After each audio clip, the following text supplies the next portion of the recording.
This series is about all the stuff we just can't live without, whether it's products for personal hygiene, home cleaning, or even DIY. It's about those bottles, cans, sprays, jars and tubes crammed into our cupboards, drawers, handbags, sheds and cars. I want to know what's in all this stuff. I'm Jane Moore, and I'm on a journey to the limits of scientific knowledge. It's quite unpleasant. And sometimes to the edge of reason. I'm chucking away the packaging to find out what's doing the really clever science inside those bottles and canisters we really can't do without. Yes, I'm on a mission to find the Wonderstuffs in our daily essentials that make them so, well, essential. And it's promising to be quite a trip. How effective. Welcome to the extraordinary hidden world of Wonderstuff.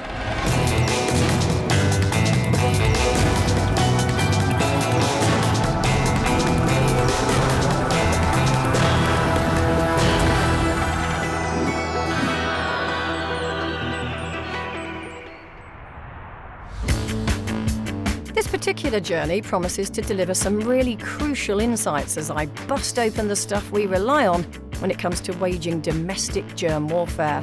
So that's pretty badly contaminated. That's off the scale.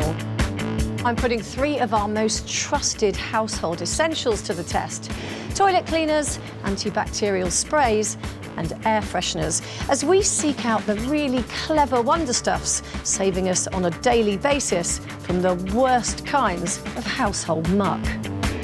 Later, my masterful materials guru, Mark Miodovnik, reckons he can demonstrate just how bleach kills bacteria. Boing, boing. Oh, go on. And explain precisely how our noses detect a bad pong. I don't have to smell it. I can sit. Oh, look at that. It's all damp and scuzzy. But first, I'm going to start with the grubbiest job of all. I'd love to know, are all loo cleaners created equal? I'd also love to know what's actually in this stuff that's doing the dirty work.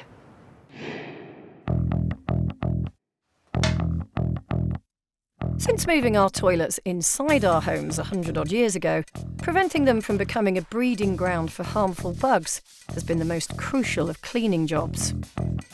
And until someone invents a self-cleaning loo, we have to rely on chemistry. So to find out what's in Loo Cleaner, I'm off to the headquarters of Jay's, who make an awful lot of the stuff.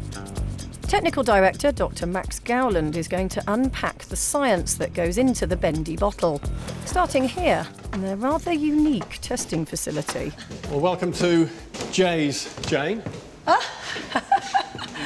Flushing Meadows. This is where we do all our toilet testing. How many toilets have you got in here? We have about 250 toilet bowls plus cisterns, so it's a huge test facility. I would guess it's easily the biggest and most impressive facility in the world. This is the most bizarre room I think I've ever been into in my life. We have a computer here which controls the flushing. Right. And obviously we have to test maybe 5 flushes a day, 20 flushes a day, 90 flushes a day. I was going to say, 5 flushes a day wouldn't serve my house. Absolutely. I'll tell you, not with all my kids. Oh, well, here we go.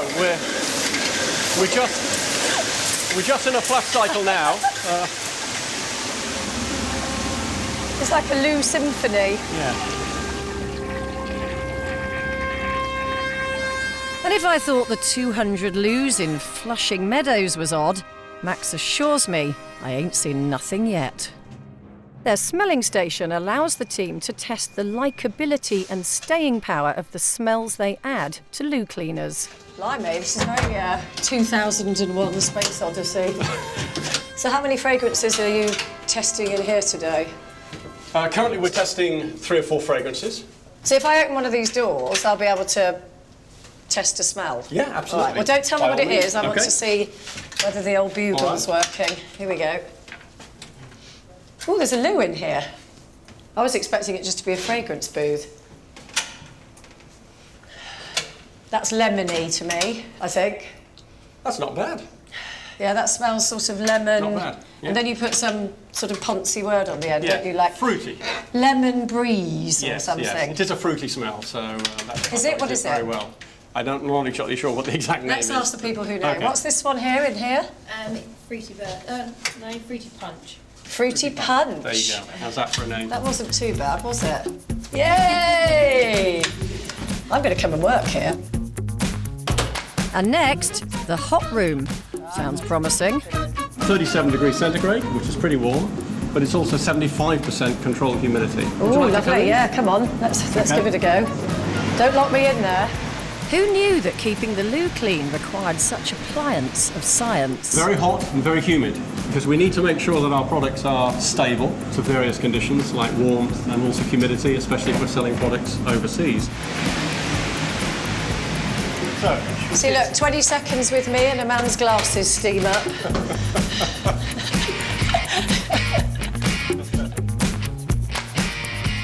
I'm enjoying my tour of the toilet cleaning house of fun, but time to get down to business. Max has laid out for me the full array of different ingredients they work with when concocting their products. here we are. Well, there's quite a few ingredients. Apparently there are 15 or so different substances you can cram into the bottle. Colour, so you know where you're putting it. A foaming agent and a detergent. Thickener to help the liquid cling to your toilet bowl.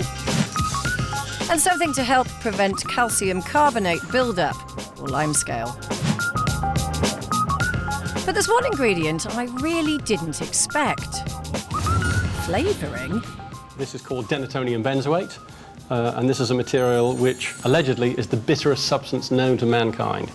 And all you need are a few parts per million of this in your product, and nobody will want to touch it. So that's if little Johnny or Jemima come along and might get some of that, it would put them off eating it. Yes. Would you like to try some? No, thank you very much. OK, I get the point. Your more complex toilet cleaner is multitasking, but none of the ingredients so far would stop a superbug in its tracks. So where's the Wonderstuff I'm looking for? Well, the real killer for germs, there's only one real mega material, and that, of course, is chlorine bleach, or otherwise known as sodium hypochlorite. Despite the complex formulation, our Wonderstuff is actually good old bleach. Bleach is a fantastic chemical. It's highly efficacious, it foams, it cleans superbly, it kills every bug stone dead, and also it's absolutely perfectly safe for ceramic. So, fantastic ingredient. But Max has a bit of a surprise for me about exactly where bleach comes from. Bleach basically starts its life as common salt, or brine, salt in water. So the brine is turned into, using an electrochemical process, into sodium hypochlorite bleach. So bleach comes from salt water. It does. Who'd have thought it? But what makes bleach so good at killing germs? Luckily, I have my handy materials scientist, Dr. Mark Miodownik, on speed dial to rustle up an answer. Hi, Mark. Hi, Jane. How are you? Yeah, I'm fine, thanks. So obviously we're here with this fantastic view and right by the Thames. Now I'm guessing because we're talking about bleach, you've brought me here because this used to be one gigantic sewer, didn't it? Yeah, I mean, it used to be, obviously responsible for a lot of ill health and the big stink of London, and now we've built enormous pipes to funnel off this sewage, and we've got bleach, which is dealing with a lot of the problems. That's all well and good, but I'm hoping Mark can prove to me that bleach is actually killing the invisible bacteria in my loo. He has a handy bottle of E. coli bacteria solution in his pocket, like you do. Apparently the cloudiness is down to the live bacteria in there. Add bleach to it, however, and the liquid becomes clear, meaning the bacteria have been zapped. Bleach's killing power is obvious, but what's it actually doing to the bacteria? Cue half a dozen props. Mark reckons these raw eggs, with their shells removed, are a bit like giant E. coli bacteria. Any bleach coming into contact with them goes on a two-pronged attack.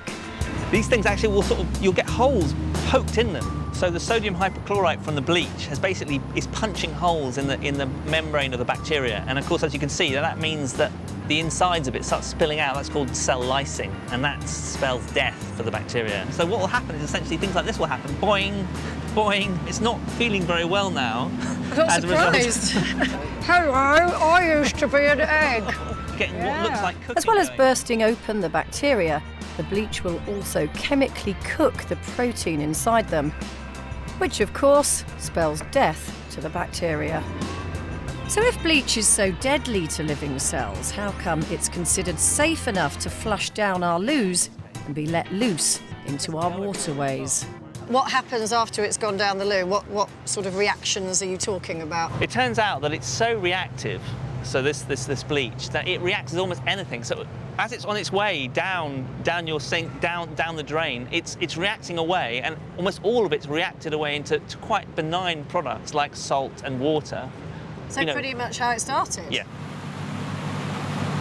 Apparently, the received wisdom is that bleach is one chemical you can flush away without feeling guilty. This leaves me in no doubt that sodium hypochlorite definitely qualifies as a bug-busting Wonderstuff. It's the bleach that has given us reliable germ killing for decades, and in the war against bacteria, it's still hard to beat. But what about cleaning those surfaces you might literally want to eat from? After all, if we can't actually see the germs that certain products claim to get rid of, then how do we actually know they're doing their job? I reckon it's time to find out whether something in antibacterial spray is going to make it into our Wonderstuff Hall of Fame.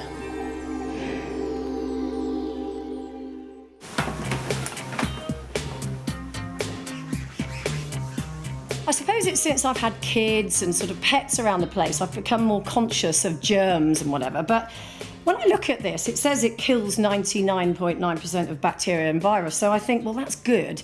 But then I read it says you can use it on changing mats, playpens, high chairs. So I then start to think, well, if you can use it around kids and on the things that they use, is it actually strong enough to do what it says on the bottle? To help find out if there's a different kind of Wonderstuff making antibacterial spray live up to its boasts, I'm bringing in a professional microbiologist. Dr. Ron Cutler is Deputy Biomedical Director at Queen Mary University of London, and he doesn't mess around. I'm told to make myself scarce. I'd say it's rather weird taking my dog out for a walk knowing there's a bloke in my house swabbing it for bugs. Ugh. A couple of days ago, Ron asked me to prepare for an experiment that will demonstrate how effective an antibacterial agent can be in areas where we prepare food. He got me to cut up some raw chicken on a wooden chopping board and not clean the board afterwards. Now comes a techie gadget. This looks like something they might have used in Ghostbusters, but apparently it detects a substance called ATP that's present in all organic matter, like on my contaminated chopping board. So we'll just take the bacterial swab and we'll just go over an area here where it looks as if it's very, very dirty. I suspect it might be. And then what we'll do is we put it back into its tube, close it, and we just put the tube straight into here. God, it's clever, isn't it? And we close it, and we press the little on button. OK. And wow, it is really contaminated.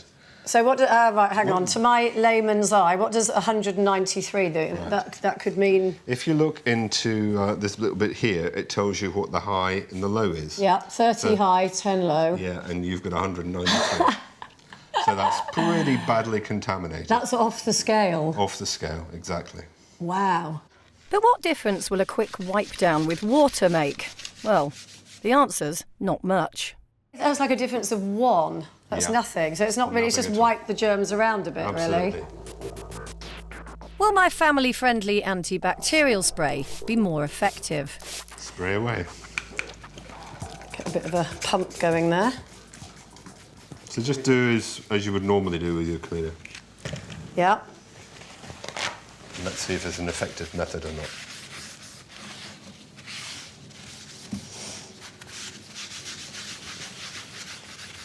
And one of the secrets of these things, of course, is it smells effective. Yeah, it does. I'm feeling reassured already by the smell of disinfectant. Disinfectant, yes. OK, right. Oh, I get to put that in as well. That's it. Close the lid. Press OK. Press OK. Right, bets. What do you reckon? 60 to 70. 61. You've done this before. You cheated. Given the board had been left to fester for 2 full days, that's a big difference. There's clearly something in my antibacterial spray that's working. Oh, that has really worked, hasn't it? But it still hasn't done a full clean-up. Ron puts this down to not leaving the spray on long enough to be fully effective. Because the material is actually almost ingrained onto this board, it's actually very, very difficult to remove stuff like this. Really, there's no excuse. You must clean the area and make sure that you get rid of the dirt and allow the antibacterial agent to actually destroy the bacterium that's there. Ron's determined to show me that my antibacterial spray can kill a lot more germs if left to work long enough. So he's taking me back to his lab to prove it. But before he reveals the magic substance in there doing the bug-killing work, I want Ron to put my mind at ease, or the rest of my house prove to be as fetid as my chopping board. One look at my samples and my heart begins to sink. The Petri dishes of shame. But Ron's actually got some good news. Well, there's nothing at all dangerous in any of these organisms here. Basically, what they are is completely safe microorganisms that live in the environment. Apparently, many of the benign kinds of bacteria kicking around our houses actually help keep our immune systems primed for action should something more nasty come along. But that's not the case with my chopping board. Ron shows me exactly what's been growing there, and it's pretty bad. Uh-oh. This is what we actually managed to isolate. This is an organism called Escherichia coli. As in E. coli? As in E. coli. There's a whole range of variations of E. coli, and chicken just happens to be one of the sources of these, especially raw chicken.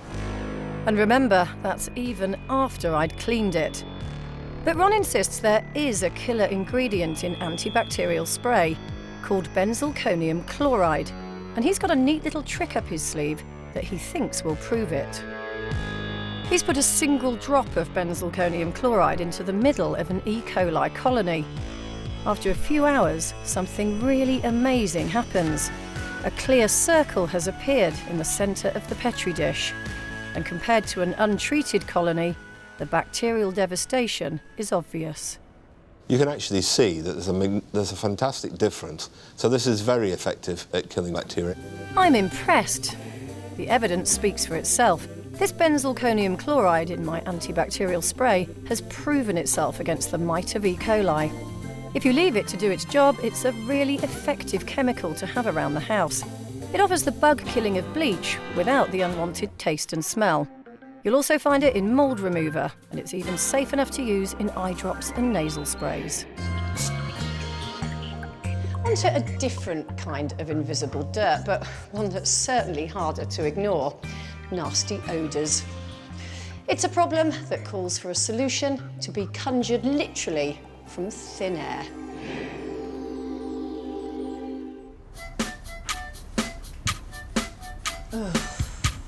Your home might look like something from a style magazine, but throw in some bad odours and you're sure to make a lasting impression, for all the wrong reasons. Like most, I think smelling clean means clean, and I do use air fresheners.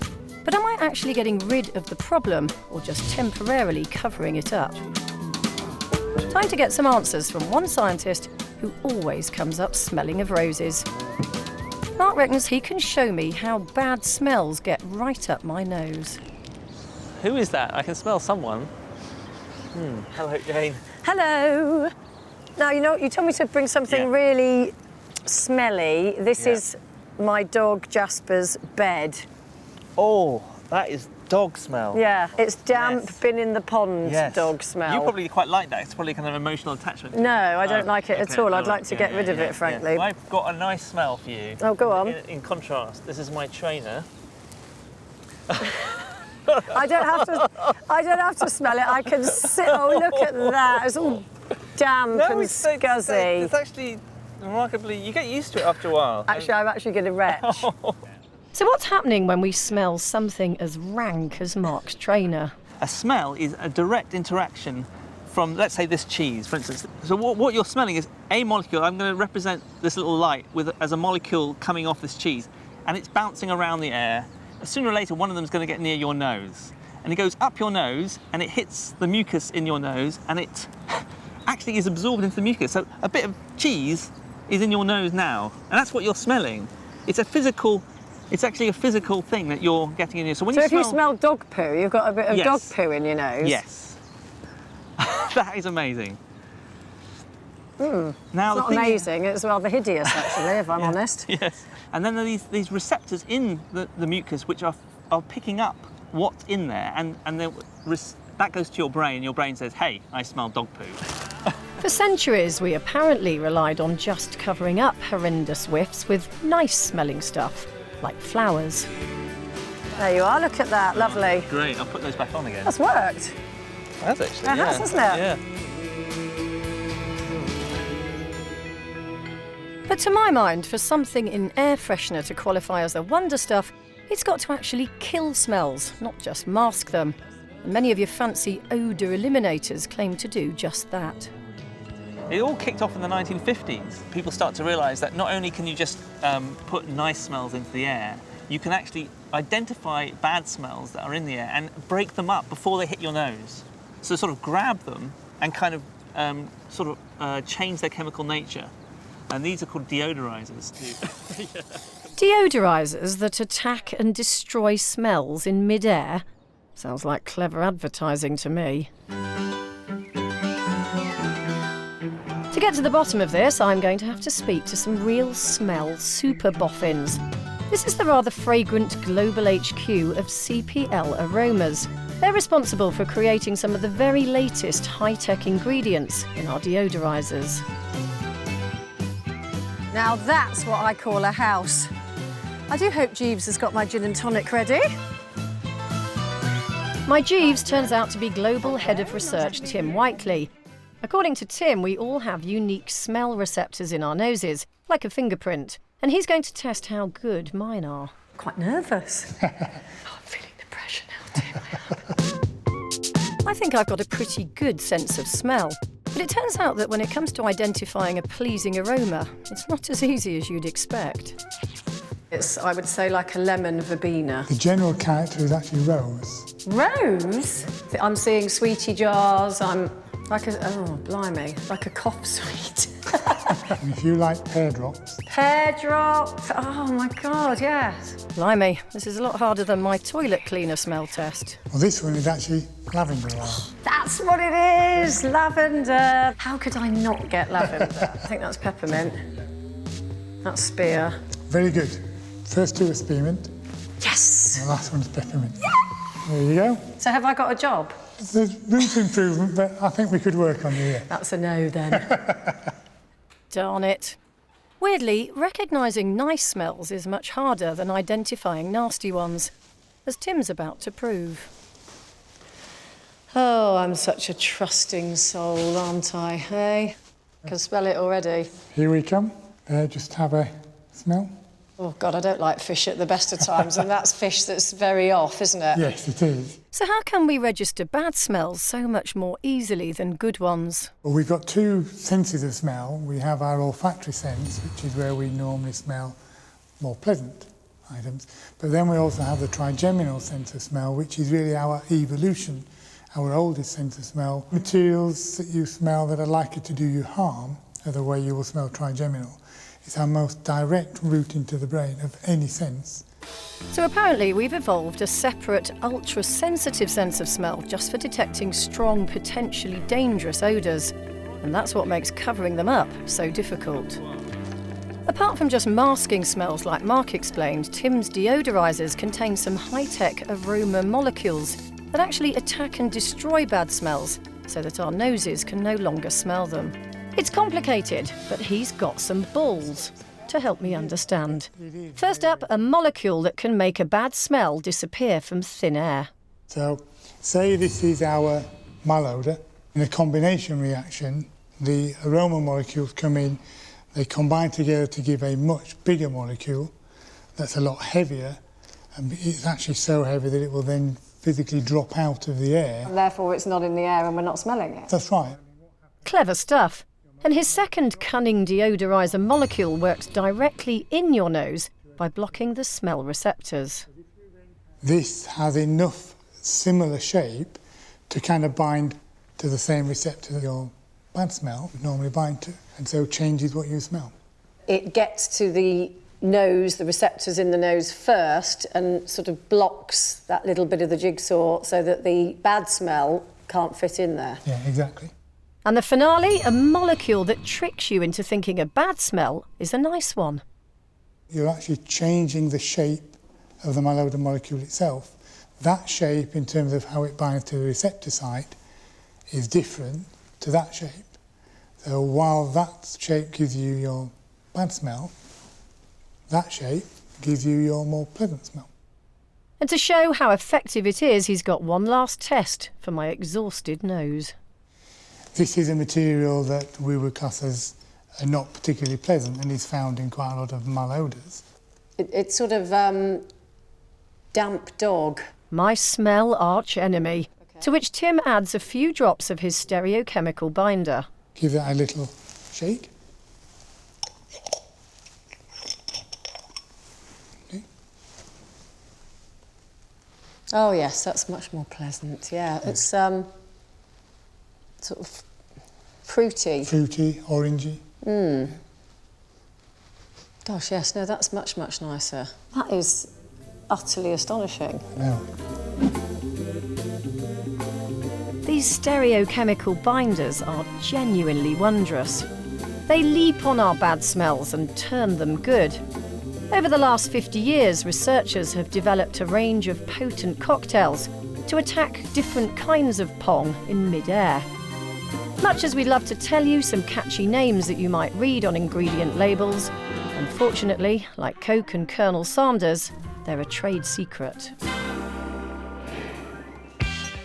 On this particular Wonderstuff hunt, I've turned my home over to the microbial mafia, and I've learned that the simple brilliance of bleach just can't be beaten when it comes to killing harmful germs.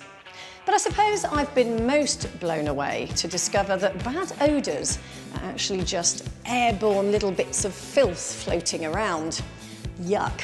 But luckily for our nostrils, some of our best inventors have come up with some fancy chemical action that works in mid-air. Next time, I come over all practical and dive into the extraordinary world of the substances that hold our lives together. I push sticky stuff and my nerves to breaking point in the search for the magic in glue. It's a good job I've got a strong heart, isn't it? I dig down to find the surprise at the core of the world's slipperiest substance. It's like Raiders of the Lost Ark down here. And I uncover an unexpected genius Wonderstuff that links paint, paper and cottage cheese. If there's any organic matter near it, it makes it disintegrate. That sounds astonishingly clever.